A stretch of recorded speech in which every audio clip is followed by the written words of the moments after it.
കേന്ദ്രത്തിന്റെ ഭാഗത്തു നിന്നും വിവിധ മേഖലകളിലേക്കുള്ള ആനുകൂല്യ വിതരണം പ്രഖ്യാപിച്ചിരിക്കുകയാണ്.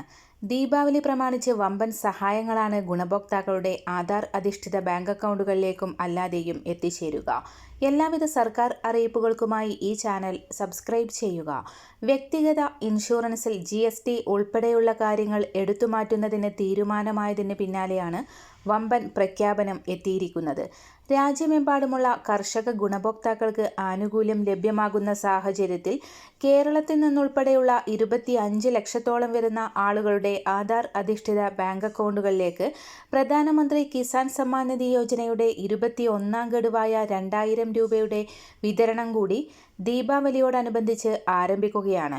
കേന്ദ്ര സർക്കാരിന്റെ വിവിധ വായ്പകൾ, കാർഷിക സഹായങ്ങൾ, ഇതോടൊപ്പം തന്നെ PM കിസാൻ സമ്മാൻ നിധിയുടെ ഗഡുക്കൾ ഇവയെല്ലാം മുടങ്ങാതെ തന്നെ ലഭിക്കുന്നതിനായി ഗുണഭോക്താക്കൾ തൊട്ടടുത്തുള്ള കോമൺ സർവീസ് സെന്ററുകളെയോ അക്ഷയ കേന്ദ്രങ്ങളെയോ സമീപിച്ച് കർഷക ID എടുക്കണമെന്നുള്ള നിർദ്ദേശം കൂടി കേന്ദ്രത്തിന്റെ ഭാഗത്തു നിന്നും പുറത്തു വന്നിരിക്കുകയാണ്.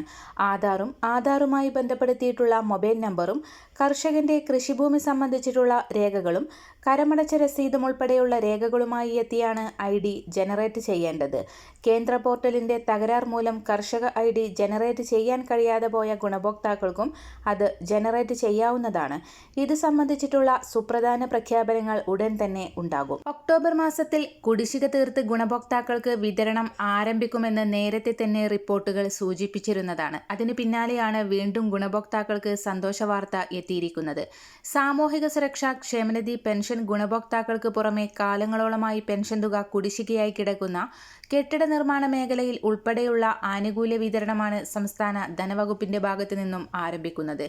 ഈ മാസത്തോടെ ഗുണഭോക്താക്കൾക്ക് കുടിശ്ശിക ഉൾപ്പെടെയുള്ള ആനുകൂല്യങ്ങൾ എത്തിച്ചേരുമ്പോൾ സർക്കാർ നിശ്ചയിച്ചിട്ടുള്ള സമയപരിധിക്കുള്ളിൽ നിർബന്ധിത സർട്ടിഫിക്കറ്റുകൾ സമർപ്പിച്ചവർക്കും വാർഷിക മസ്റ്ററിംഗ് പൂർത്തിയാക്കിയവർക്കും അക്കൗണ്ടുകളിലേക്കും കൈകളിലേക്കും 3200 രൂപ വരെ എത്തിച്ചേരും. എന്നാൽ പുതിയതായി പെൻഷന് അപേക്ഷിച്ചിട്ടുള്ള ഗുണഭോക്താക്കൾക്കും പെൻഷൻ ഗുണഭോക്താവ് മരണപ്പെട്ട പെൻഷൻകാരുടെ ആശ്രിതർക്കും കുടിശ്ശിക തുകക്ക് അർഹത ഉണ്ടായിരിക്കുന്നതല്ല. ശേഷിക്കുന്ന കുടിശ്ശിക പെൻഷൻ തുകയും വർദ്ധിപ്പിച്ച പെൻഷൻ തുകയും ഏറ്റവും പുതിയ വിതരണ ലിസ്റ്റിന്റെ അടിസ്ഥാനത്തിൽ വിതരണം ആരംഭിക്കുമ്പോൾ വലിയൊരു വിഭാഗം അനർഹരെ കണ്ടെത്തി ഒഴിവാക്കൽ നടപടി ആരംഭിച്ചു.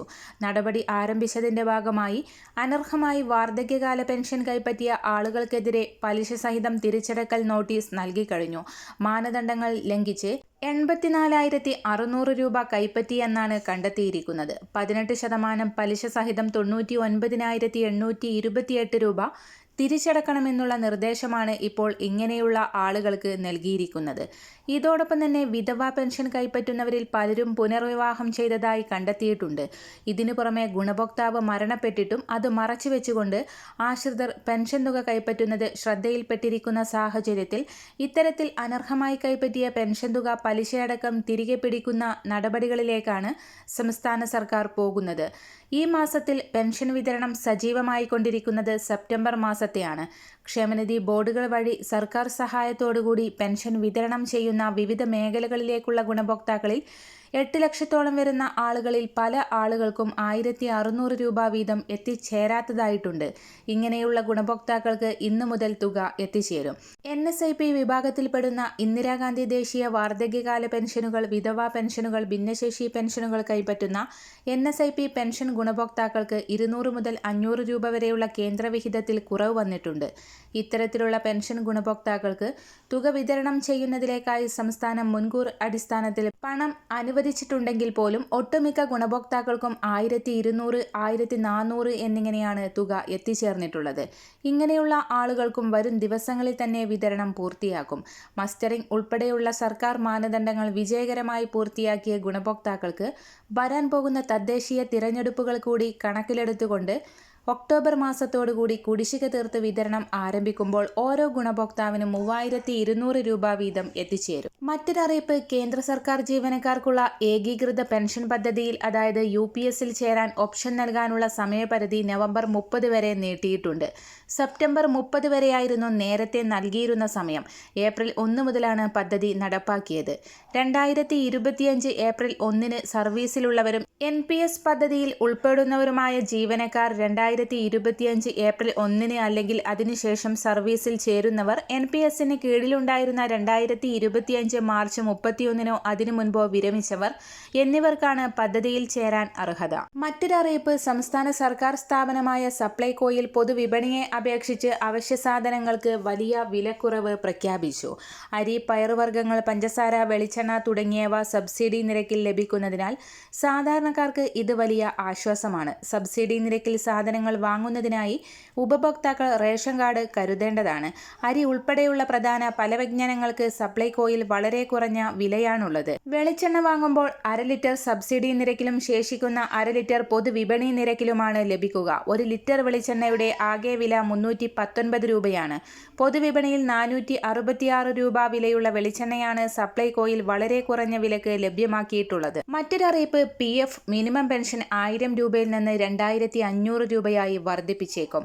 എംപ്ലോയീസ് പ്രൊവിഡന്റ് ഫണ്ട് ഓർഗനൈസേഷന്റെ 2025 ഒക്ടോബർ 10, 11 തീയതികളിൽ CBT യോഗം ചേരുകയാണ്. ഇതിൽ മിനിമം പെൻഷൻ പ്രതിമാസം 1000 രൂപയിൽ നിന്ന് 2500 രൂപയാക്കി വർദ്ധിപ്പിക്കണമെന്ന നിർദ്ദേശം ചർച്ച ചെയ്യാൻ സാധ്യതയുണ്ട്. എംപ്ലോയീസ് പെൻഷൻ സ്കീമിന് കീഴിലുള്ള മിനിമം പെൻഷൻ നിലവിൽ മാസം 1000 രൂപയാണ്. 2014 വർഷത്തിലാണ് ഈ തുക നിലവിൽ വന്നത്. അതായത് ഒരു പതിറ്റാണ്ടിനപ്പുറവും EPFO മിനിമം പെൻഷൻ മാറ്റമില്ലാതെ തുടരുകയാണ്. ഇതുകൂടി കണക്കിലെടുത്ത് ഇത്തവണ പെൻഷൻ വർദ്ധിപ്പിച്ചു നൽകുമെന്നാണ് പ്രതീക്ഷിക്കപ്പെടുന്നത്. ഇപ്പോഴത്തെ പണപ്പെരുപ്പ നിരക്കുകളുമായി തട്ടിക്കുമ്പോൾ 1000 രൂപ പെൻഷൻ വളരെ കുറവാണെന്ന് വിവിധ തൊഴിൽ സംഘടനകൾ ചൂണ്ടിക്കാട്ടുന്നു. ഈ തുക വർദ്ധിപ്പിക്കണമെന്നത് വിവിധ ട്രേഡ് യൂണിയനുകൾ, പെൻഷൻകാർ അടക്കമുള്ളവരുടെ കാലങ്ങളായുള്ള ആവശ്യമാണ്. എംപ്ലോയീസ് പെൻഷൻ സ്കീം പ്രകാരം പെൻഷൻ തുക 7500 രൂപയിലേക്ക് വർദ്ധിപ്പിക്കണമെന്നാണ് വിവിധ സംഘടനകൾ ആവശ്യപ്പെടുന്നത്. അതേസമയം ഇപ്പോഴത്തെ നിലയിൽ നിന്ന് ഒരേ സമയം 7.5 മടങ്ങ് പെൻഷൻ വർധന വരുത്താൻ CBT തയ്യാറായേക്കില്ല. പകരം തുക 2500 രൂപ വരെ വർദ്ധിപ്പിക്കാനാണ് സാധ്യതയെന്നാണ് വിലയിരുത്തൽ. മറ്റൊരറിയിപ്പ്, തൊഴിലുറപ്പിനും വീട് നിർമ്മാണത്തിനും ഇനി ആധാർ നിർബന്ധം. പൗരന്മാർക്ക് നേരിട്ട് ലഭിക്കുന്ന സേവനങ്ങൾക്കും സാമ്പത്തിക സഹായങ്ങൾക്കും ആധാർ കാർഡ് നിർബന്ധമാക്കി കേന്ദ്ര സർക്കാർ. പദ്ധതികളിൽ അംഗങ്ങളായവർക്ക് ആധാർ ബന്ധിപ്പിച്ച ഡിജിറ്റൽ സംവിധാനത്തിലൂടെ മാത്രമേ പണം കൈമാറാവൂ എന്നാണ് പുതിയ ഉത്തരവിൽ വ്യക്തമാക്കിയിട്ടുള്ളത്. കേന്ദ്ര സർക്കാരിന്റെ ചിലവുകൾ കൈകാര്യം ചെയ്യുന്ന വകുപ്പാണ് വരാനിരിക്കുന്ന ബജറ്റിന് മുന്നോടിയായി ഉത്തരവിറക്കിയത്. പുതിയ പദ്ധതികളിൽ ഡിജിറ്റൽ ക്യാഷ്ലെസ് സംവിധാനം ഉടൻ നടപ്പാക്കണമെന്നും വിവിധ മന്ത്രാലയങ്ങൾക്കും സംസ്ഥാനങ്ങൾക്കും നൽകിയ നിർദ്ദേശത്തിൽ വ്യക്തമാക്കി.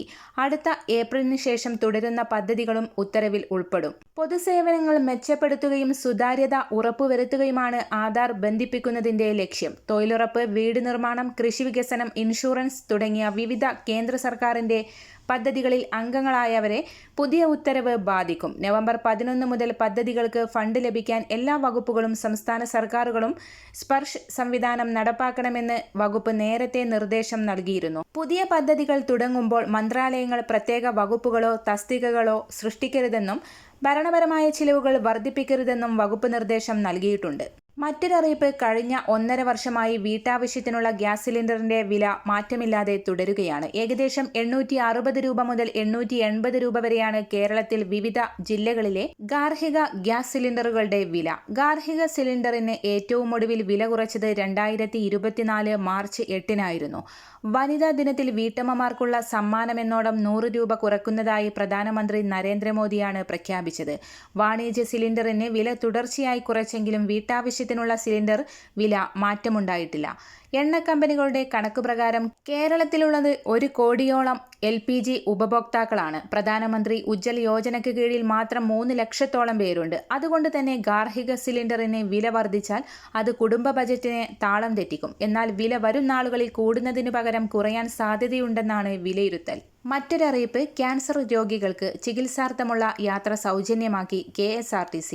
ഗതാഗത മന്ത്രി KB ഗണേഷ് കുമാർ നിയമസഭയിലാണ് ഇത് സംബന്ധിച്ച പ്രഖ്യാപനം നടത്തിയത്. സൂപ്പർ ഫാസ്റ്റ് മുതൽ താഴേക്കുള്ള എല്ലാ ബസ്സുകളിലും ക്യാൻസർ ചികിത്സക്കായി പോകുന്ന എല്ലാ രോഗികൾക്കും യാത്ര സൗജന്യമായിരിക്കും. രോഗികൾ അവരുടെ സ്ഥലത്ത് നിന്ന് ആശുപത്രികളിലേക്ക് കീമോക്കും റേഡിയേഷനും പോകുമ്പോഴുള്ള യാത്രയാണ് സൗജന്യമാക്കിയത്.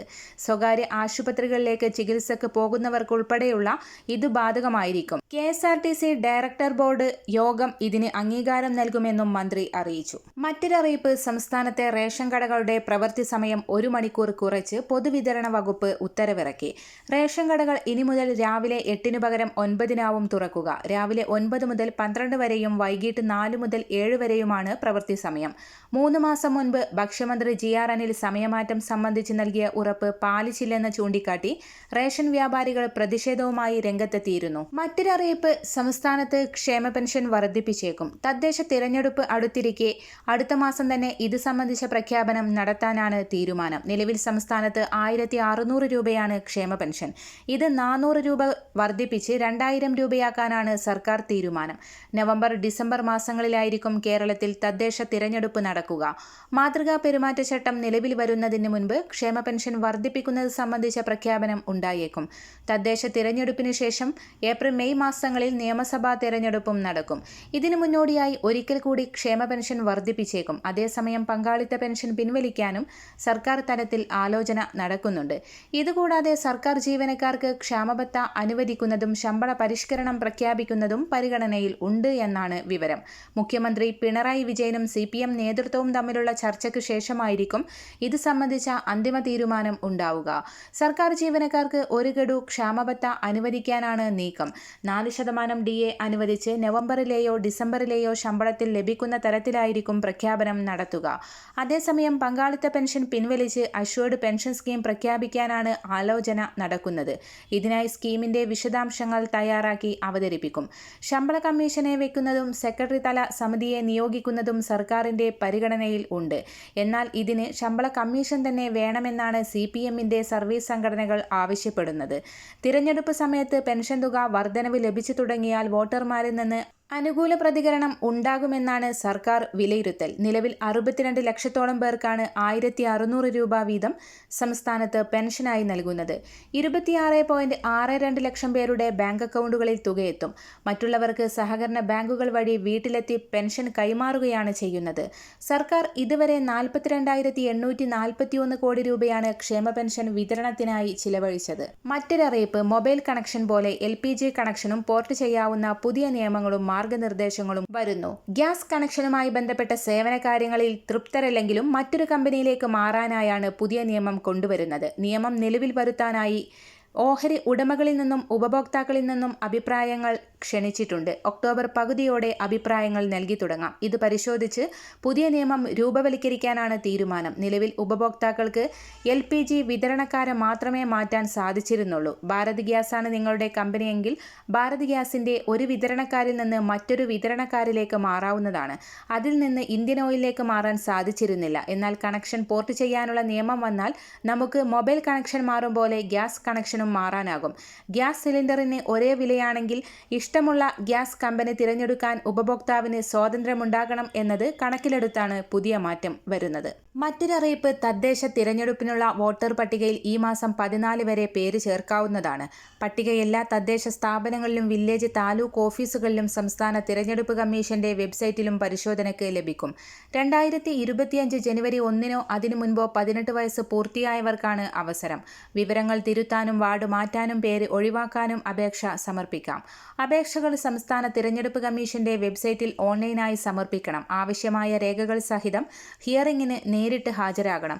കരട് പട്ടികയിൽ എല്ലാ വോട്ടർമാർക്കും സംസ്ഥാന തിരഞ്ഞെടുപ്പ് കമ്മീഷന്റെ സവിശേഷ തിരിച്ചറിയൽ നമ്പർ ഉണ്ടാകും. 2-ന് പുതുക്കി പ്രസിദ്ധീകരിച്ച പട്ടികയാണ് ഇപ്പോൾ കരടായി പ്രസിദ്ധീകരിച്ചിരിക്കുന്നത്. പുതുക്കിയ അന്തിമ വോട്ടർ പട്ടിക ഈ മാസം 25-ന് പ്രസിദ്ധീകരിക്കും. മറ്റൊരറിയിപ്പ് കെട്ടിട നിർമ്മാണ തൊഴിലാളി ബോർഡ് അംഗങ്ങൾക്കുള്ള പെൻഷൻ കുടിശ്ശികയുടെ പകുതി തീർക്കാൻ 500 കോടി KSFൽ നിന്ന് കടമെടുക്കും.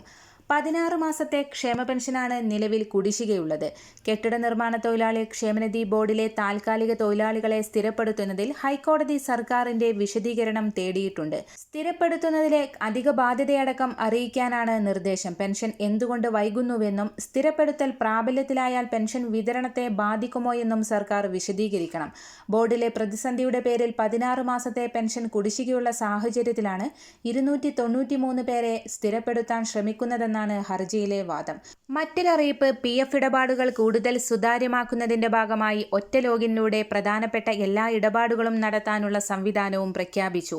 ഈ സംവിധാനത്തിലൂടെ മെമ്പർമാർക്ക് അവരുടെ സംഭാവന, പിൻവലിച്ച തുക, ബാലൻസ് തുടങ്ങിയവ വളരെ ലളിതമായ രീതിയിൽ അറിയാൻ സാധിക്കും. പല സൈറ്റുകളിൽ ലോഗിൻ ചെയ്യുകയും മറ്റു സൈറ്റുകളിലേക്ക് റീഡയറക്റ്റ് ചെയ്യുകയും ചെയ്ത് ഇടപാടുകാരെ വലക്കുന്ന പഴയ സംവിധാനത്തിന് ഇതോടെ വിരാമമാകും. ഇടപാടുകാരുടെ ബുദ്ധിമുട്ടുകൾ പരിഹരിക്കുന്നതിന്റെ ഭാഗമായാണ് ഈ സംവിധാനം. 2014 മുതൽ 2025 വരെയുള്ള EPFOയുടെ വളർച്ചയുടെ കണക്കുകൾ മന്ത്രി അവതരിപ്പിച്ചു. നേരത്തെ ഉദ്യോഗസ്ഥർ വഴി മാത്രം ലഭിച്ചിരുന്ന ട്രാൻസ്ഫർ സർട്ടിഫിക്കറ്റ്, അനക്സർ കെ എന്നിവ ഇനി നേരിട്ട് ഡൗൺലോഡ് ചെയ്യാം. ട്രാൻസ്ഫർ, സെറ്റിൽമെന്റ്, അഡ്വാൻസ്, റീഫണ്ട് എല്ലാം ഇനി എളുപ്പമാകും.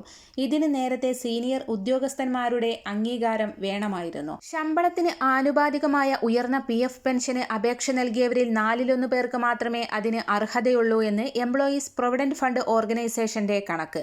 രാജ്യത്താകമാനം ഈ മാസം 1 വരെ ലഭിച്ച 17.49 ലക്ഷം അപേക്ഷകളിൽ 10.83 ലക്ഷവും അയോഗ്യരാണെന്ന് വിവരാവകാശ ചോദ്യത്തിനുള്ള മറുപടിയിലാണ് വ്യക്തമാക്കിയത്. തൊഴിലുടമകൾ ഹയർ ഓപ്ഷൻ അംഗീകരിച്ച് EPFOയിലേക്ക് തിരികെ നൽകാത്തതിനാൽ നേരത്തെ 2.24 ലക്ഷം അപേക്ഷകൾ ഒഴിവാക്കിയിരുന്നു. ഇതോടെ ഉയർന്ന പെൻഷന് യോഗ്യത നേടുന്നവരുടെ എണ്ണം 4.5 ലക്ഷത്തിൽ താഴെയായി ചുരുങ്ങും. ജീവനക്കാരുടെ PF ഫണ്ട് കൈകാര്യം ചെയ്യുന്നതിന് സ്വന്തമായി PF ട്രസ്റ്റുകൾ രൂപീകരിച്ചിട്ടുള്ള ഭൂരിഭാഗം സ്ഥാപനങ്ങളിലെയും ജീവനക്കാരുടെ അപേക്ഷകൾ കൂട്ടത്തോടെ നിരസിച്ചതാണ് അയോഗ്യരായവരുടെ എണ്ണം ഇത്രയും വർദ്ധിക്കാൻ കാരണം. ഈ വിഭാഗത്തിൽ നിന്ന് 9 ലക്ഷത്തിലേറെ അപേക്ഷകളാണ് ഉണ്ടായിരുന്നത്. ഈ ജീവനക്കാർക്ക് അനുകൂലമായി സുപ്രീം കോടതി വിധി ഉള്ളതാണ്. അന്തിമമായി കോടതി വിധി അംഗീകരിക്കേണ്ടി വന്നാൽ നിരസിച്ച അപേക്ഷകളിൽ ഭൂരിഭാഗവും EPFO വീണ്ടും പരിഗണിക്കേണ്ടി വരും. KCB ജീവനക്കാരുടെയും പെൻഷൻകാരുടെയും ക്ഷാമബത്ത, ക്ഷാമാശ്വാസ കുടിശ്ശിക അടുത്ത മാസം മുതൽ വിതരണം ചെയ്യും. ഈ മാസം മുതൽ കുടിശ്ശിക നൽകുന്ന കാര്യം സർക്കാർ പ്രതിനിധികൾ ഉൾപ്പെടുന്ന ഫുൾ ബോർഡിന് ശുപാർശ ചെയ്ത ഉത്തരവ് വിവാദമായതിന് പിന്നാലെ റദ്ദാക്കുകയും ചെയ്തിരുന്നു. അടുത്ത മാസം മുതൽ 10 മാസത്തവണകളായാണ് കുടിശ്ശിക നൽകുക. ജീവനക്കാരുടെ ക്ഷാമബത്ത കുടിശ്ശിക PFൽ ലയിപ്പിക്കും. മറ്റൊരറിയിപ്പ് കേന്ദ്ര സർക്കാർ ഉദ്യോഗസ്ഥർക്കും പെൻഷൻകാർക്കും സന്തോഷ വാർത്ത. ശമ്പളത്തിൽ നേരിയ വർധനവ് വരാൻ പോകുന്നു. ഈ മാസം മുതൽ പ്രഖ്യാപനം പ്രതീക്ഷിക്കാം. ഉദ്യോഗസ്ഥർക്കുള്ള ദീപാവലി സമ്മാനമായിരിക്കുമിത്. DAയിലും DRയിലുമാണ് മാറ്റം വരിക. 7ാം ശമ്പള കമ്മീഷൻ പ്രകാരമുള്ള അവസാനത്തെ ശമ്പള വർധനവാണ് വരാൻ പോകുന്നത്. 7ാം ശമ്പള കമ്മീഷന്റെ കാലാവധി ഈ വർഷം ഡിസംബർ 31-ന് അവസാനിക്കും. അതുകൊണ്ടാണ് ഈ കമ്മീഷന്റെ ശുപാർശകൾ അടിസ്ഥാനപ്പെടുത്തിയിട്ടുള്ള അവസാനത്തെ ശമ്പള വർധനവാണിത് എന്ന് പറയാൻ കാരണം. പ്രഖ്യാപനം ഒക്ടോബറിൽ ആയിരിക്കുമെങ്കിലും ജൂലൈ മുതൽ മുൻകാല പ്രാബല്യത്തോടെയായിരിക്കും വർധനവ് എന്നാണ് റിപ്പോർട്ടുകൾ. 1.2 കോടി കേന്ദ്ര സർക്കാർ ജീവനക്കാർക്കും പെൻഷൻകാർക്കുമാണ് പുതിയ ശമ്പള വർധനവിന്റെ ഗുണം ലഭിക്കുക. ജീവനക്കാരുടെ DAയിലും പെൻഷൻകാരുടെ DRയിലും 3% വർധനവാണ് വരാൻ പോകുന്നത്. നിലവിൽ 55% ക്ഷാമബത്ത. ഇത് 58% ഉയരാനാണ് സാധ്യത. ജനുവരി മുതൽ ജൂൺ വരെയുള്ള കാലയളവിലും ജൂലൈ മുതൽ ഡിസംബർ വരെയുള്ള കാലയളവിലുമായി 2 തവണയാണ് വർഷത്തിൽ DA വർദ്ധിപ്പിക്കുക. ആദ്യ പകുതിയിലെ വർധനവ് ഹോളിക്ക് മുൻപും 2ാം പകുതിയിലെ വർധനവ് ദീപാവലിക്ക് മുൻപുമാണ് പ്രഖ്യാപിക്കാറുള്ളത്. കഴിഞ്ഞ വർഷം 2ാം പകുതിയിലെ ശമ്പള വർധനവ് പ്രഖ്യാപിച്ചത് ദീപാവലിക്ക് 2 ആഴ്ച മുൻപായിരുന്നു. ഒക്ടോബർ ആദ്യവാരം DA വർധനവ് പ്രഖ്യാപിക്കാമെന്നാണ് പുതിയ വിവരം. ജൂലൈ മുതലുള്ള കുടിശ്ശിക ഒക്ടോബറിലെ ശമ്പളത്തിനൊപ്പം കിട്ടിയേക്കും. ഈ വർഷം ഒക്ടോബർ 20, 21 ദിവസങ്ങളിലാണ് ദീപാവലി. കഴിഞ്ഞ വർഷം ഒക്ടോബർ 16-നാണ് DA വർധനവ് പ്രഖ്യാപിച്ചത്. കഴിഞ്ഞ 12 മാസത്തെ ഉപഭോക്തൃ വില സൂചികയുടെ ശരാശരി കണക്കാക്കിയാണ് DA വർദ്ധിപ്പിക്കുക. ഇതുപ്രകാരം 143.5 ശരാശരി. അതായത് DAയുടെ 3% വർദ്ധിക്കും. 18,000 അടിസ്ഥാന ശമ്പളമുള്ള വ്യക്തിക്ക് ലഭിക്കുന്ന DA 9,900 രൂപയാണ്. ഇത് 10,440 രൂപയായി ഉയരുമെന്നാണ് ചുരുക്കം. 20,000 രൂപ പെൻഷൻ വാങ്ങുന്ന വ്യക്തിക്ക് 600 രൂപ കൂടി അധികം ലഭിക്കും. ജൂലൈ മുതലുള്ള കുടിശ്ശിക കൂടി കണക്കാക്കിയാൽ 2,400 രൂപ അധികം കിട്ടും. അടുത്ത വർഷം ആദ്യത്തിൽ 8ാം ശമ്പള കമ്മീഷന്റെ പ്രഖ്യാപനം പ്രതീക്ഷിക്കുന്നുണ്ട്. സാധാരണ ശമ്പള കമ്മീഷൻ ശുപാർശ സമർപ്പിക്കാൻ 2 വർഷം വരെ വേണ്ടിവരാറുണ്ട്. അതായത് 8ാം ശമ്പള കമ്മീഷൻ നടപ്പാക്കുക 2027 അവസാനത്തിലായേക്കും. എങ്കിലും മുൻകാല പ്രാബല്യം വേണം എന്ന ആവശ്യമാണ് ജീവനക്കാരുടെ സംഘടനകൾക്ക് ഉള്ളത്. 8ാം ശമ്പള കമ്മീഷൻ പ്രകാരമുള്ള ശമ്പള വർധനവിൽ 2 തരം റിപ്പോർട്ടുകളാണ് ഇതുവരെ പുറത്തു വന്നിട്ടുള്ളത്. 34% വരെയാണ് ശമ്പള വർധനവ് പ്രവചിക്കുന്നത്. സംസ്ഥാന സഹകരണ ജീവനക്കാരുടെ പെൻഷൻ ബോർഡ് മുഖേന പെൻഷൻ വാങ്ങുന്നവർ അക്ഷയ കേന്ദ്രങ്ങൾ വഴി ഈ മാസം 31-ന് മുൻപായി മസ്റ്ററിംഗ് നടത്തണമെന്ന് സംസ്ഥാന സഹകരണ ജീവനക്കാരുടെ പെൻഷൻ ബോർഡ് സെക്രട്ടറി അറിയിച്ചു. പ്രാഥമിക സഹകരണ സംഘം, കേരള ബാങ്ക്, സഹകരണേതര വകുപ്പുകളിലെ സഹകരണ സംഘങ്ങളിൽ നിന്നും വിരമിച്ച പെൻഷൻകാർ, കുടുംബ പെൻഷൻ വാങ്ങുന്നവർ, ആശ്വാസ്, സമാശ്വാസ് പദ്ധതി പ്രകാരം പെൻഷൻ വാങ്ങുന്നവർ, കയർ സ്പെഷ്യൽ സ്കീം പ്രകാരം പെൻഷൻ വാങ്ങുന്നവർ എന്നിങ്ങനെ 2025 ജനുവരി മാസത്തിന് മുൻപ് പെൻഷൻ ലഭിച്ചു തുടങ്ങിയ തുടങ്ങിയവരാണ് മസ്റ്ററിംഗ് നടത്തേണ്ടത്. പ്രസ്തുത തീയതിക്കകം മസ്റ്ററിംഗ് നടത്താത്തവർക്ക് 2025 ഡിസംബർ മാസം മുതൽ പെൻഷൻ മുടങ്ങുമെന്നും സംസ്ഥാന സഹകരണ ജീവനക്കാരുടെ പെൻഷൻ ബോർഡ് സെക്രട്ടറി അറിയിച്ചു. സാമൂഹിക സുരക്ഷാ പെൻഷൻ വീടുകളിൽ എത്തിച്ചു നൽകുന്നതിനുള്ള ഇൻസെന്റീവും അനുവദിച്ചു. ഇക്കൊല്ലം ഫെബ്രുവരി മുതൽ ജൂലൈ വരെ ഗുണഭോക്താക്കൾക്ക് പെൻഷൻ എത്തിച്ചതിന് പ്രാഥമിക വായ്പാ സഹകരണ സംഘങ്ങൾക്കും മറ്റ് സംഘങ്ങൾക്കും നൽകാനുള്ള നിരക്കാണ് അനുവദിച്ചത്. വർഷം പകുതി കഴിഞ്ഞിട്ടും ദുർബല വിഭാഗങ്ങൾക്കുള്ള പെൻഷൻ കുടിശ്ശിക നൽകാതെ കേന്ദ്ര സർക്കാർ. വാർദ്ധക്യ പെൻഷൻ ഉൾപ്പെടെയുള്ള ആനുകൂല്യത്തിന് 200 മുതൽ 500 രൂപ വരെയാണ് കേന്ദ്രവിഹിതം. 8 മാസത്തോളമായി തുക നൽകാത്തതിനാൽ വിവിധ ക്ഷേമ പെൻഷനുകൾ കേന്ദ്രവിഹിതം കൂടി ചേർത്ത് വിതരണം ചെയ്യാൻ നിർബന്ധിതമായിരിക്കുകയാണ് സർക്കാർ. 50 ലക്ഷം പേർക്കാണ് സർക്കാർ നേരിട്ട് 1600 രൂപ വീതം പെൻഷൻ നൽകുന്നത്. ഈ സാമ്പത്തിക വർഷം ആദ്യപാദത്തിലെ കണക്കിൽ മാത്രം പെൻഷൻ ഇനത്തിൽ കേന്ദ്ര സർക്കാർ 464.59 കോടി രൂപ സംസ്ഥാനത്തിന് നൽകാനുണ്ട്. ഇതിൽ 273.84 കോടി രൂപ അനുവദിച്ചു. തിരഞ്ഞെടുപ്പുകൾ അടുത്തതോടെ ജനപിന്തുണ കൂട്ടാനുള്ള നടപടികൾക്കൊരുങ്ങി സർക്കാർ. ക്ഷേമ പെൻഷൻ കൂട്ടുന്നതടക്കമുള്ള കാര്യങ്ങളിൽ ധനവകുപ്പ് ആസൂത്രണ രേഖ തയ്യാറാക്കി. തദ്ദേശ സ്വയംഭരണ സ്ഥാപനങ്ങളിലേക്ക് തിരഞ്ഞെടുപ്പിന് മുൻപുള്ള കൂട്ടാനാണ് ശുപാർശ. നടപ്പ് സാമ്പത്തിക വർഷം തന്നെ സർക്കാർ ജീവനക്കാർക്കും പെൻഷൻകാർക്കും ഒരു ഗഡു DA കൂടി നൽകാനും ആലോചനയുണ്ട്. സർക്കാർ കാലാവധി കഴിയും മുൻപ് ശമ്പള പരിഷ്കരണം കൂടി പ്രഖ്യാപിച്ചാൽ ജനങ്ങളിൽ അനുകൂല നിലപാടുണ്ടാക്കാൻ ഇടയാക്കുമെന്നും ധനവകുപ്പ് സർക്കാരിനെ അറിയിച്ചിട്ടുണ്ട്. ഇങ്ങനെ ജനകീയ പ്രഖ്യാപനങ്ങൾ നടത്തി മൂന്നാം ഭരണത്തിലേക്ക് വഴിയൊരുക്കുകയാണ് ലക്ഷ്യം. ക്ഷേമ പെൻഷൻ 2500 രൂപയാക്കുമെന്നാണ് LDFന്റെ പ്രകടന പത്രികയിലെ വാഗ്ദാനം. നിലവിലെ ധനസ്ഥിതിയിൽ വലിയൊരു വർധന ഇപ്പോൾ സാധ്യമല്ല. എന്നിരുന്നാലും 100 മുതൽ 200 രൂപയുടെ വരെ വർധനവാണ് ആദ്യഘട്ടത്തിൽ കൊണ്ടുവരിക. മറ്റൊരു അറിയിപ്പ്, ഗാർഹിക പാചകവാതകത്തിന്റെ സബ്സിഡിക്ക് കേന്ദ്ര സർക്കാർ അനുമതി നൽകി. കഴിഞ്ഞ മന്ത്രിസഭാ യോഗത്തിലാണ് അനുമതി നൽകിയത്. 14.2 കിലോഗ്രാമിന്റെ ഗാർഹിക സിലിണ്ടറിന് 300 രൂപയുടെ സബ്സിഡി നൽകാനാണ് കേന്ദ്ര സർക്കാരിന്റെ പദ്ധതി. പ്രധാനമന്ത്രി ഉജ്ജ്വല യോജന പ്രകാരമുള്ള കണക്ഷനുകൾക്കാണ് സബ്സിഡി. 2016 മെയ് മാസത്തിലാണ് പ്രധാനമന്ത്രി ഉജ്ജ്വല യോജന കേന്ദ്ര സർക്കാർ അവതരിപ്പിച്ചത്. പാവപ്പെട്ട കുടുംബങ്ങളിലെ സ്ത്രീകൾക്കാണ് പ്രധാനമന്ത്രി ഉജ്ജ്വല യോജന പ്രകാരം LPG സിലിണ്ടറുകൾ നൽകുന്നത്. ജൂലൈ 1 കണക്കുകൾ പ്രകാരം 10.33 കോടി ഉജ്ജ്വല യോജന കണക്ഷനുകളാണ് ഉള്ളത്. മറ്റൊരറിയിപ്പ്, സംസ്ഥാനത്ത് അനർഹമായി മുൻഗണനാ റേഷൻ കാർഡ് ഉപയോഗിച്ചവർക്കെതിരെ സിവിൽ സപ്ലൈസ് വകുപ്പിന്റെ നടപടി. 1.5 വർഷത്തിനിടെ പിഴ ഈടാക്കിയത് 9.63 കോടി രൂപ. 1.31 ലക്ഷം റേഷൻ കാർഡുടമകൾക്കാണ് അനർഹമായ ആനുകൂല്യങ്ങൾ കൈപ്പറ്റിയതായി കണ്ടെത്തിയത്. പിഴ ഈടാക്കിയതിന് പുറമെ ഇവരെ പൊതുവിഭാഗത്തിലേക്ക് മാറ്റുകയും ചെയ്തു.